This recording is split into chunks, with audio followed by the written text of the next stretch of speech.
4:30. The scheduled pitching matchup is Chuck Finley against David Cone. What a great show. So tune in Thursday at 4:30 for the Angels and the Yankees. When the Angels are on the road, make KCAL 9 your home for Anaheim Angels baseball. Only on KCAL 9 Sports, the home of the Angels, Lakers, Clippers, Kings, and Ducks. Truly LA sports leader. Here's Randy Velarde to start inning number 7. Angels down by 1. David Cone will go Thursday against Chuck Finley. And there is Chuck, who was talking to Alan Watson between innings.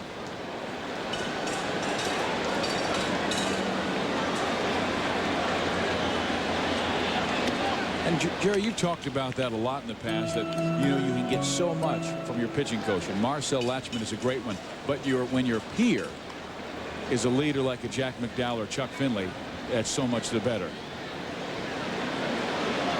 And it allows you to cut through the positions. You see, you got a pitching coach talking to a pitcher, and sometimes the message can't be gotten across as well as if you talk to another pitcher, because another pitcher will look in the eye and say you stink if you stink. And he just sets you back because, oh, okay.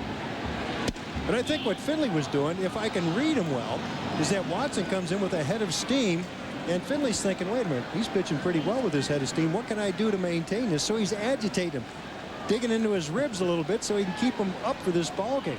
There's still a lot of game left. We're in the 7th inning of a 1-run ball game. And the tying run is on. The leadoff man, Randy Velarde, here in the 7th inning. So Irabu has now walked 5 in this game. And with Darren Erstad coming to the plate, Joe Torre says he has seen enough. You've got the lefty Erstad coming up, then the righty swinging Tim Salmon, and Hideki Irabu has thrown over 100 pitches in the game right now at 113. Will be removed in the top of the 7th inning with Randy Velarde at first base. Joe gives Hideki a pat on the back. It's the Angels down by 1. You know, ever since we started telling players that oversized is overrated, tour players kept coming up to me all the time and saying, come on, Raj, is it really that good? All I know is this. No club gets to be #1 on any pro tour without paying the players unless it's head and shoulders better than anything else they've ever used. You know, the Tri-Metal's so good, it's overall, 51st game, he's got a perfect record, 4-0, and he's asked to come on and protect this 1-run margin enjoyed by New York in his 2nd game of a 5-game set. Mike, a strong guy, 6'1", 215 pounds, born in Houston, Texas. He is 31 years of age. He has been around the big leagues, starting his career with the Atlanta Braves, pitched there from 1989 through 1995, where he was then traded to Boston and was with the Red Sox, then the Rangers, now the Yankees. He had a brilliant year last year in '97, going 6-1 with a .257 earned run average, but has struggled of late. Gave up back-to-back home runs to Juan Gonzalez and also a lefty by the name of Will Clark. He will face a lefty to start things in Darren Erstad, and then go righty in Tim Salmon. Erstad is 0 for 3 in the game. Fly to left, pop to the catcher, and line to the shortstop.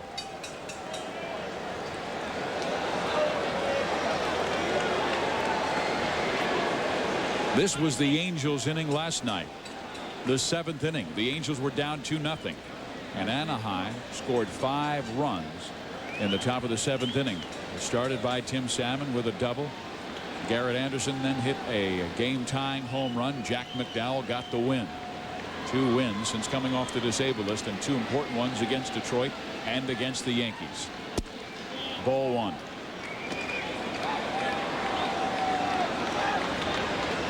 Stanton has always been a sinker-slider guy, but so effective against left-handers in his career.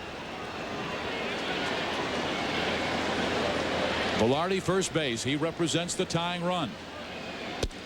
There's a strike.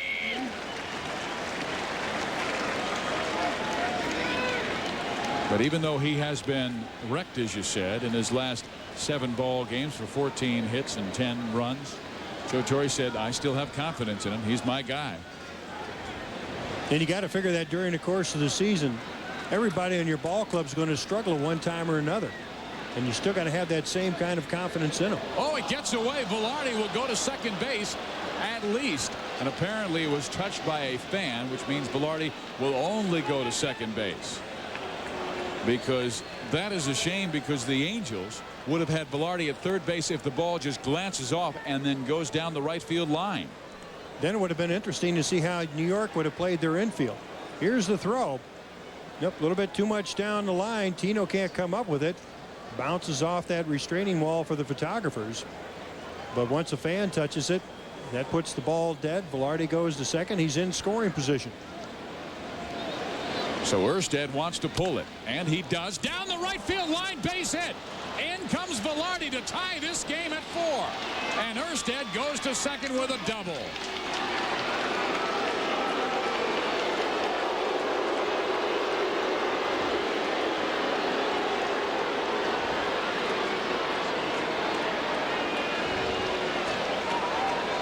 After Stan throws the ball away, he throws this curveball. It's a slow curveball towards the outside part of the plate, but Erstad stays with it.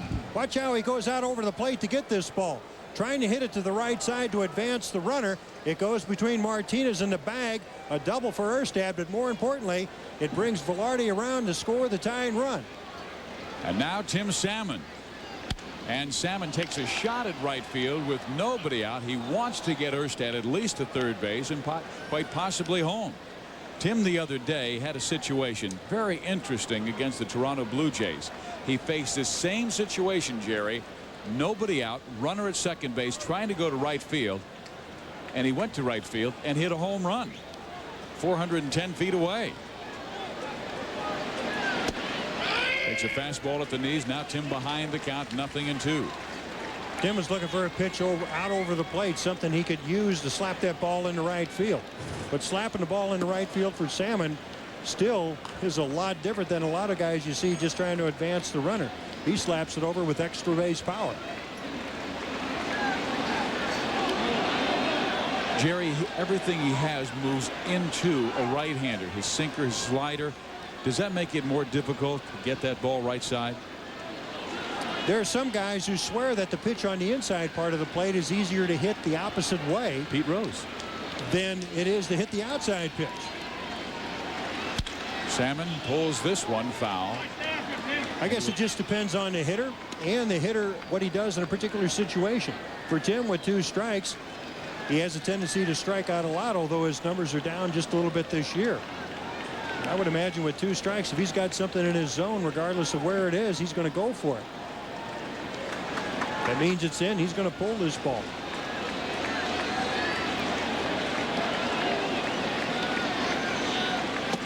Salmon takes outside, 1 ball, 2 strikes. The Angels have tied it after being down 4-1 in this game. They were down 2-0 last night and won the game 7-3. Last time we checked, Texas was losing 7-1 to the Detroit Tigers in the 6th inning.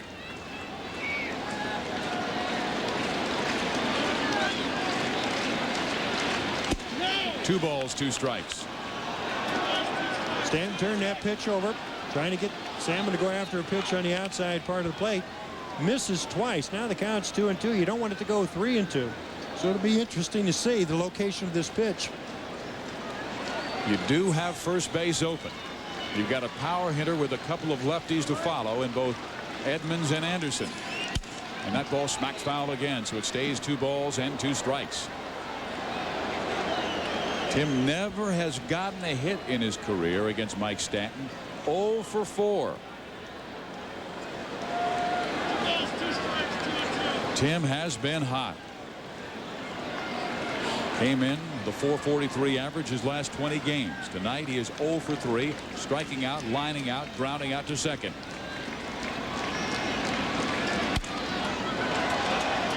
Again, he sends it foul. What a catch by the fan upstairs. Took his cap off, reached over. Not the guy with the glove, but the guy with the New York cap.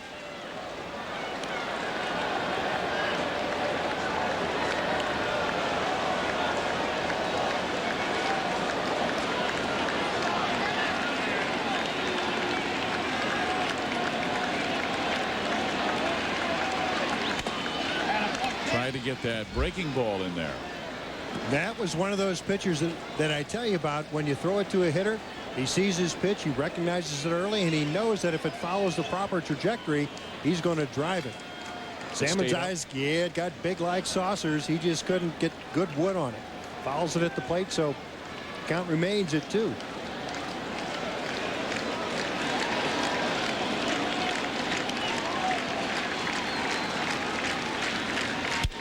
Tim tries to drop it to right field. Paul O'Neill will drift back, make the catch. Erstad tags. Here he comes. Here's the throw by Paul O'Neill. It is not in time.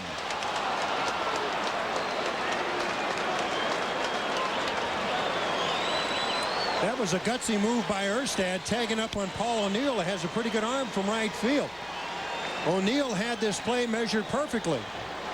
Watch him get himself in perfect throwing position. Uncorks a pretty strong throw, so it's going to be the ball thrown by O'Neill against the speed of Erstad. The throw just gets away a little bit from Brocious, and that's the difference between safe and out. Did you see that leap at the end? Last night, 7th inning, Garrett Anderson came to the plate. The Angels were down 2-0, and he hit the ball as well as he can hit it. Better than 435 feet off the top of the Utz sign. Now Garrett comes on, 7th inning, with the Angels tied at 4 again. Last night he brought them back to tie it up at 2. Gary DiSarcina broke the tie in that 7th inning. The Angels scored 5 times in the 7th. And Garrett swings, flips it foul and out of play. Now he's behind the count. 2 strikes. The Yankees with their infield in. So if Garrett can hit it just sharply on the ground somewhere, I mean, his percentages go way up. As the infield comes in, Garrett looking for a pitch, though, that he can get under and drive to the outfield.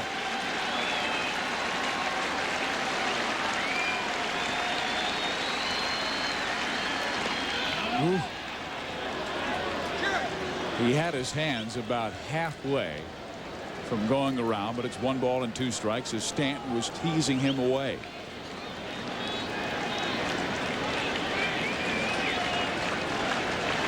I bet Stanton comes right back with it. Take a look at the Yankee defense. The infielders in, right on the infield grass. The outfield normal depth and straight up. 2 balls, 2 strikes. Twice he's gone to his slider. First time he threw it in the dirt, hoping to coax a swing out of Anderson. The second one toward the outside part of the plate, though. Had a little different tilt to it, didn't it? Erstad, third base. He represents the go-ahead run.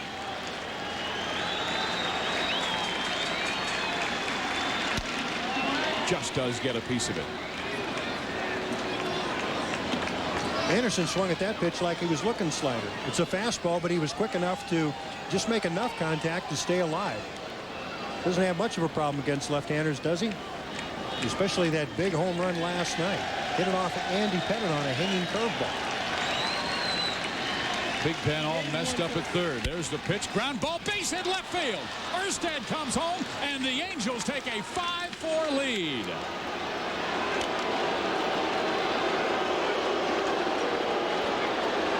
Credit the RBI to Garrett Anderson on what a great at-bat he had. Gets 2 strikes, battles the count to 2-2, and then reaches out for a pitch that might have been off the plate away. It was a slider. It's just out of the reach of a diving Jeter. But Erstad, who had tagged up on the play before, was able to advance to third, forced Joe Torre to bring his infield in. And it produces a big run for the Angels as they take the lead for the first time in this ballgame. So Anderson, the hero last night to get the Angels back in the game, now tonight has given them their first lead at 5-4. The Angels at one time in this contest were down 4-1. They have come back to close it to a 1-run game with 2 runs in the 6th inning, now 2 thus far in the 7th. Here's Jim Edmonds.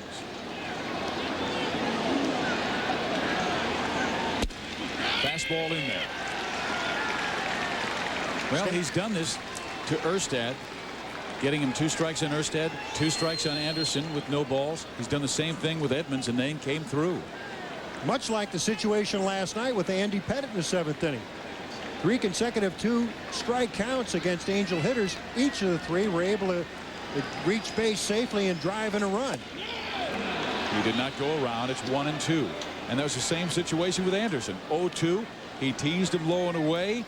Anderson held up. 1-2. Did the same pitch to Jim Edmonds. He held up. Anderson at first base. Anaheim with their first lead of the night. 5-4. Low and away. He's following the same pattern that he had against Anderson. 2 quick strikes. Tries a breaking ball in the dirt, hoping that the left-handed hitter would go fishing, but no luck on that. Then he comes back on a 1-2 pitch and tries a sweeping kind of slider toward the outside that evens the count.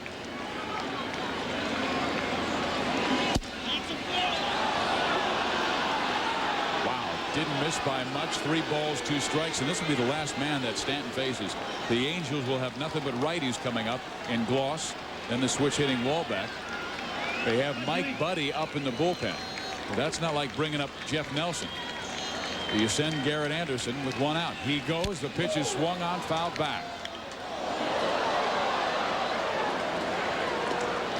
And Jim had a pretty good rip. A good rip at a fastball on the outside part of the plate.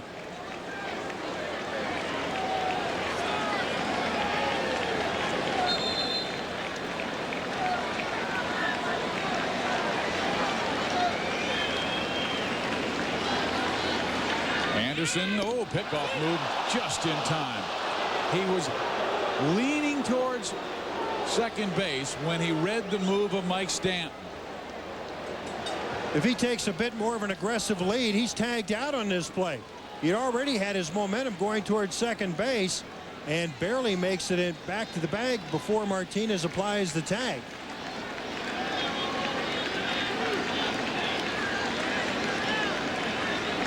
Anderson goes. The pitch is swung on, fouled off left side again. That was time. It was more. I know they want Anderson to go, but it was more like a hit and run because his steal attempt was so delayed.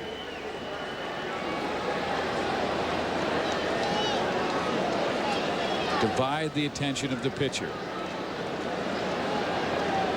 Garrett had a very modest lead. Angels want to stay out of the double play, get a few more runs, and give Jim Edmonds a fastball to hit. With the runner going, he's not likely to throw that slider. But I think the situation calls for a slider right here. He's thrown 3 consecutive fastballs. He's got 3 fastballs up. You're right. You almost have to forget about the base runner and just say, you know what, I've got to make my pitch. Edmonds fouls it back again. Anderson was with a very delayed move. Notice that each succeeding swing by Jim Edmonds has been just a little bit better. A little bit sharper, a little bit cleaner. So you can tell that he's honing in on the deliveries by Mike Stanton. Jim Edmonds with 18 home runs this year. He's been in a home run drought. Fouls it back. Still, the average has stayed up right around the 300 mark. He has a lot of extra base hits. A lot of pitchers have been working Jim away, and he's been working that side. Doubles down the line or in the gap left center field. Jim hoping that Stanton makes a mistake and a pitch that he can really drive. And he drives it to right field, a base hit. Anderson turns second, goes to third. The Angels have runners in the corner still with just 1 out, and that should do it for Mike Stanton. 6 consecutive fastballs on a 3-2 count. You got to figure that sooner or later Edmonds is going to measure one and drill that ball somewhere in play. And that's exactly what happened. He got a fastball up and in. He drills it into right field, and Anderson is able to advance from first to third. That's right in Edmonds' hitting zone, isn't it? Up and in. Anderson off with a pitch.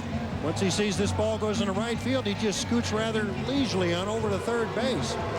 That closes the door on Mike Stanton and the New York faithful are expressing their displeasure. So we're going to have a pitching change here in the 7th inning as the Angels have taken the lead.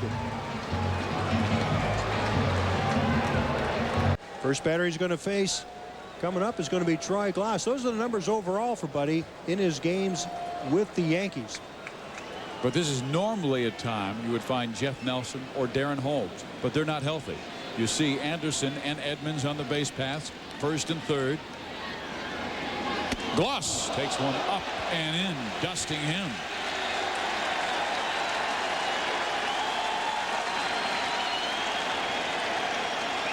The fans may like it, but I don't think Buddy did this intentionally. I think he's trying to get that fastball inside.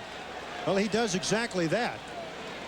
It's one of those pitches that your whole collegiate and professional career just pass right before your eyes.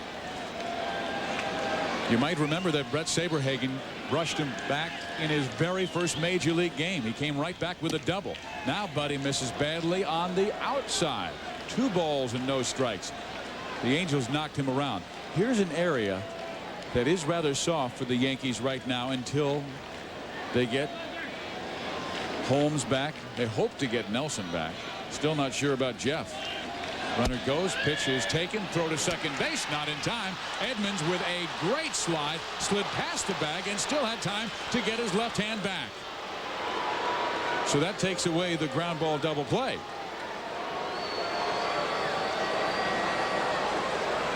Here's the pitch toward the outside part of the plate. It's called a strike. You see the throw by Posada drifts just a little bit.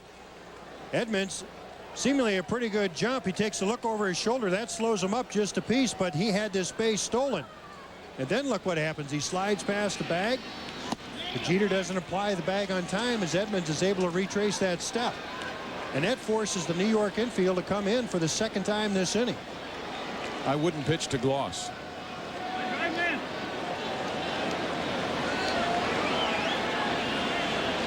And he smacks it to left field. Into the corner it goes. Garrett Anderson will score. Jim Edmonds will score. And Glaus is at second base with a double.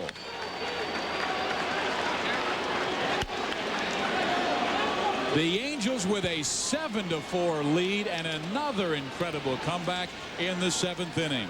I suppose there was a lesson to be learned when Brett Saberhagen did it in the game that they played the Angels on the recent homestand. Well, not only that, but Jerry, I'm thinking first base is open. Wallback is not a speedy runner, and he's coming up next. But instead, Buddy decides to challenge him with a fastball low and in. Boy, did you see the bat speed by Glaus on that pitch? It produces a pair, and the Angels got some insurance.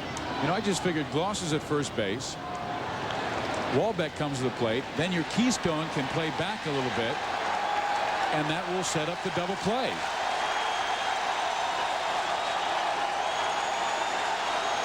Matt Wallback steps out.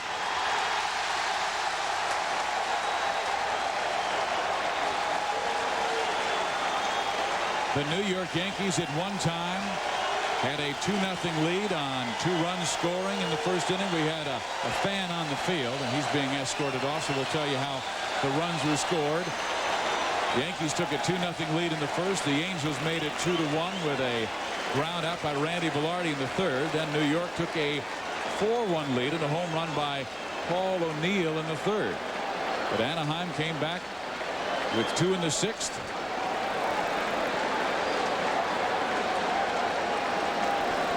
And they've scored 4 times in the 7th inning.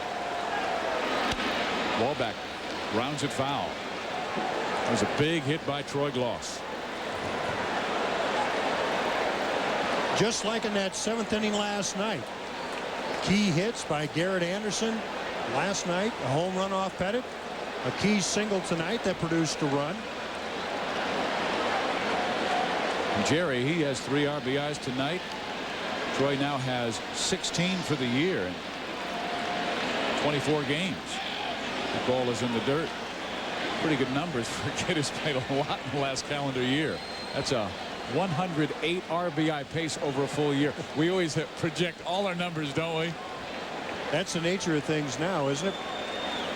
Well, he had an RBI in his first game. That's projected to 162 RBIs over a year. Move over Hack Wilson.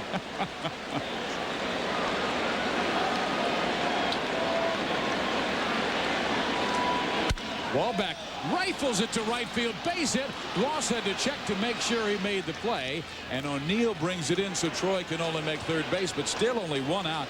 And the Angels just thrashing the bullpen of New York.